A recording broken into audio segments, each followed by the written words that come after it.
I'm quite glad that the theme this evening was work. I've actually written on theme, which is very exciting. But in particular, something happened at work today, and I thought I could write a poem about it, but I've only got about an hour and I've got lots of meetings. So I thought what I might do is just relay the story to you in real time.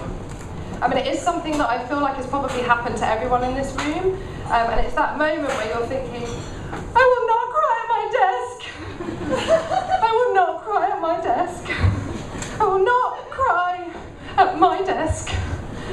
And I'm staring at the screen, pretending to read emails, wobbly hand resting on the mouse, clicking from one window to the next, hands on mouth, fingers pinching my lips shut, just to be sure that no sound slips out.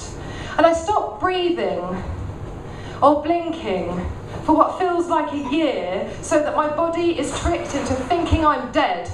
And then no tears can sneak out. Because up until then, I'd really liked him being my boss. And he was smart and kind, and we were a team of two halves, and I'd never really seen him cross, and besides, he was kind of hot. And I wanted him to think that I was good at my job. And well, now it turns out that he doesn't give a toss. I'm going to cry at my desk. I'm going to cry at my desk, and I'm crying at my desk, and I'm talking to myself, and my face is leaking. So I puff out my cheeks and make a sound like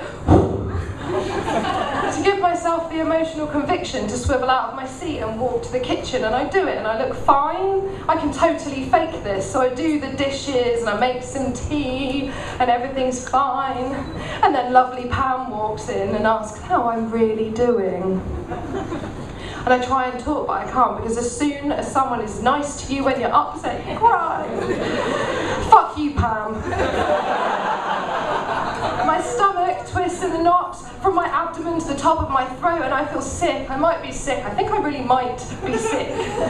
So I hurry to my loo and I lock myself in, and I stare for a while at my reflection until my stomach stops conducting this emergency bile collection. And I wish he was here so I could share my opinion on why he's a horrible shit, and so I could be really clear that he should feel really bad.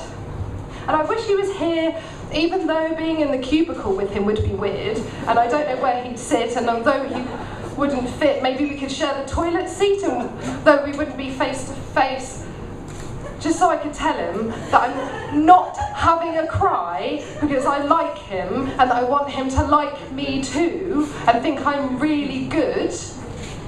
And I'm not having a cry because he made me feel like a child and his behaviour was vile, and that I love him a little bit.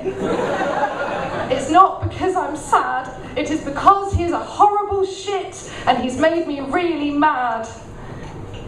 I wish he was here, even though it would be a squeeze and it smells of poo mixed with the scent of artificial pine trees. And so I could say, I thought that we were a team. That I thought that I was his salt to his pepper, the mash to his pie, the fish to his chips, the ointment to his fly. We were going to be perfect together. And now he's made me cry in the toilet. What a prick.